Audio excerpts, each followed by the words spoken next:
સ્વાધ્યાય 3.3 માં ગુણોત્તર મધ્યકમાં આપણે આગળ જોઈએ તો દાખલા નંબર 1 એની રકમ વાંચે નીચેની માહિતી 1 વર્ગના 8 વિદ્યાર્થીઓના પાછલા મહિનાના વાંચેલા પુસ્તકોની સંખ્યા દર્શાવે છે 2 1 5 9 1 3 2 4 એટલે કે આ રીતના તમને માહિતી આપી છે તો ગુણોત્તર મધ્યકનો ઉપયોગ કરીને વાંચેલા પુસ્તકોની સંખ્યાની સરેરાશ મેળવો એટલે કે ગુણોત્તર તમને મધ્યક મેળવવાનો કીધો છે આમાં તમને કેટલી આપી સંખ્યા 8 વિદ્યાર્થીની સંખ્યા આપી છે તો આપણો x1 x2 x3 પછી x4 પછી આવશે x5 x6 x7 x8 સુધીનો આવે છે તો પહેલી સંખ્યા આપણે જોઈએ તો કે 2 1 પછી 5 9 1 3 2 4 આનો તમને ગુણોત્તર મધ્યક મેળવવાનું કીધું છે તો સંખ્યા ઘણી બધી આપી છે તો આપણી પાસે g બરાબર સૂત્ર છે તો કે હા g બરાબર આપણી પાસે સરસ મજાનું સૂત્ર છે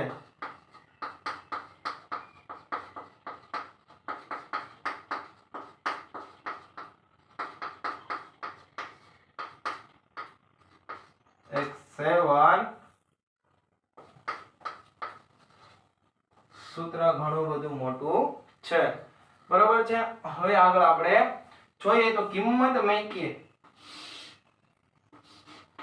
તો અહીંયા 8 આવશે 2 ગુણ્યા 1 ગુણ્યા 5 ગુણ્યા 9 ગુણ્યા 1 ગુણ્યા 3 ગુણ્યા 2 ગુણ્યા 4 હવે તમારે હાથમાં કેલ્સી લઈ લેવાનું છે અને બધાનો સરસ મજાનો ગુણાકાર કરી નાખવાનો છે તો કેલ્સીમાં કરવાનો 2 ગુણ્યા 1 ગુણ્યા 5 ગુણ્યા 9 ગુણ્યા 1 ગુણ્યા 3 ગુણ્યા 2 ગુણ્યા 4 તમારો જવાબ આવશે 2160 હવે વાત સાંભળો અષ્ટમૂળ છે તો કે હા વર્ગમૂળની નિશાની કેટલી ફેર આવશે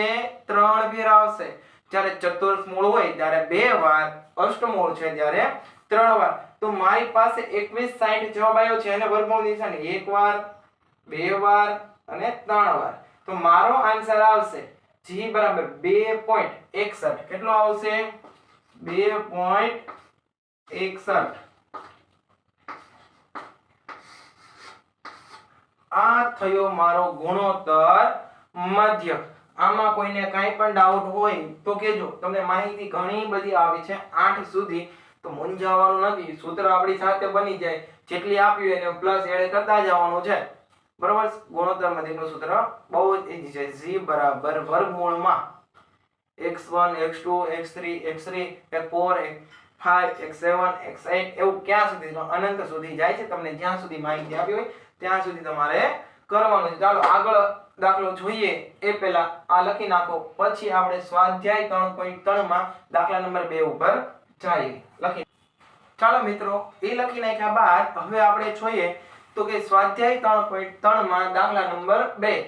તો એમાં આપણને માહિતી એક મશીનની કિંમતમાં તેના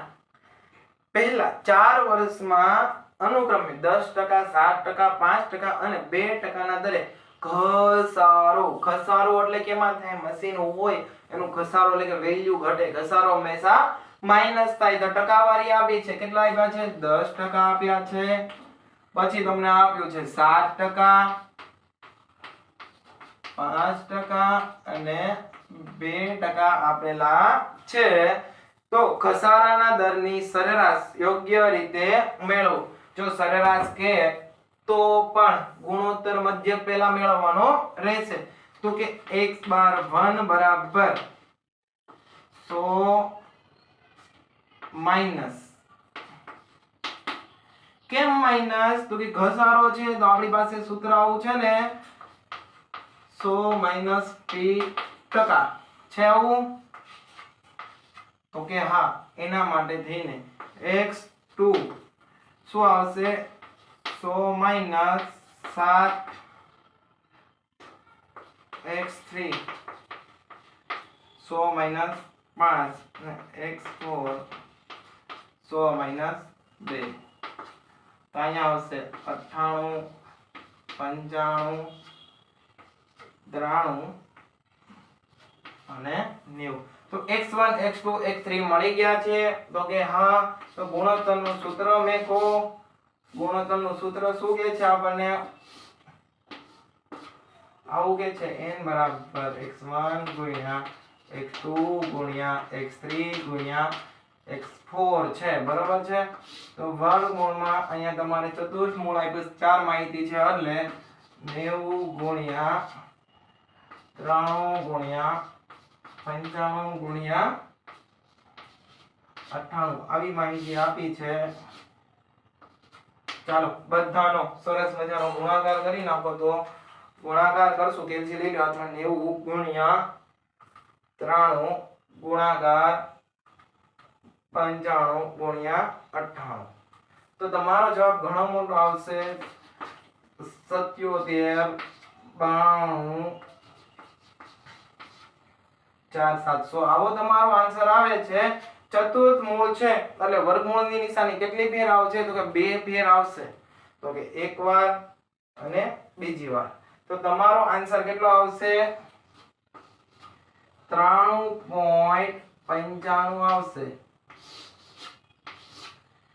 93.95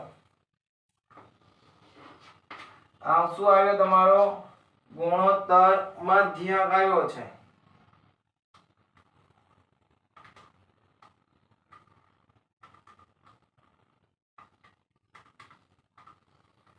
અને સરેરાશ તમારી થશે 6.05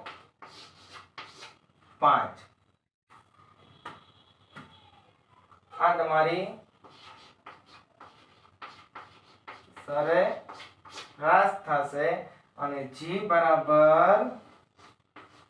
93.75 તો ઘણીવાર ઘટાડો આપ્યો હોય તો પણ માઈનસ થશે અને ઘસારો તો પણ માઈનસ થશે બરોબર છે ચાલો ફટાફટ આટલું લખી નાખો ત્યારબાદ આપણે દાખલા નંબર 3 જોઈએ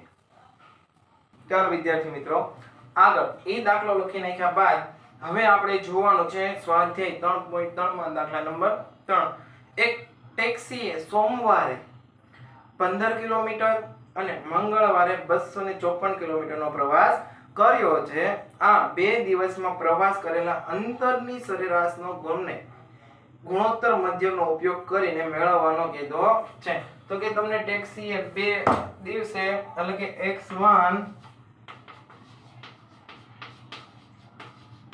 સોમવાર અને x2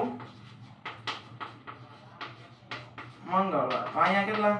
15 કિલોમીટર અને અહીંયા 254 કિલોમીટરનો એને પ્રવાસ કર્યો છે આના ઉપરથી તમારે ગુણોત્તર મધ્યક મેળવવાનો છે તો અહીંયા તમને બે જ માહિતી આપી છે 15 ગુણ્યા 254 આથી વિશેષ તમને માહિતી આપી નથી તો 254 ગુણ્યા 15 કરો એટલે તમને આન્સર મળશે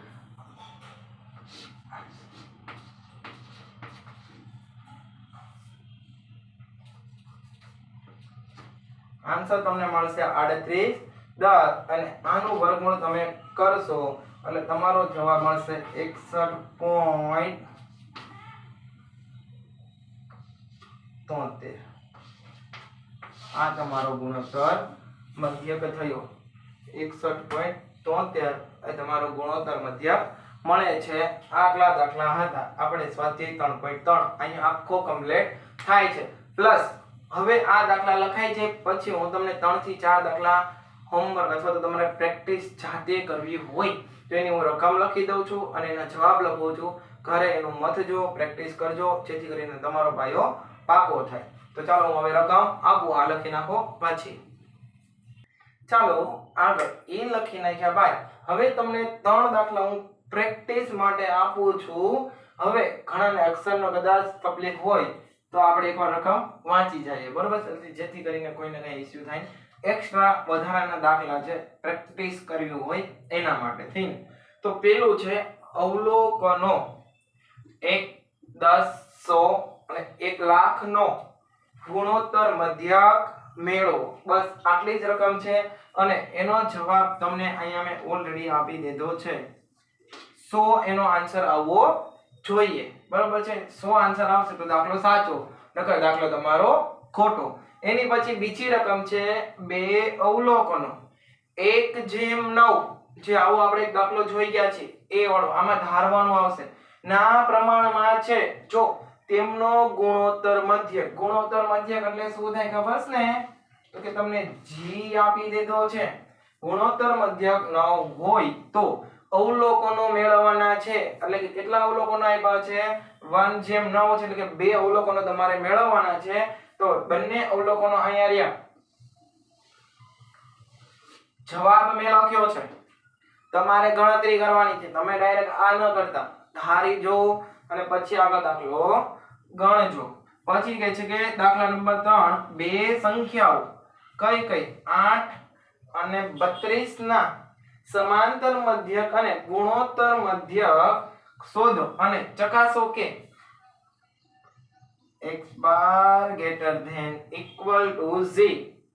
જવાબ તમારો થાય છે કે નહીં? અને એ બંનેના જવાબ અહીંયા મેં લખી આપ્યા છે. x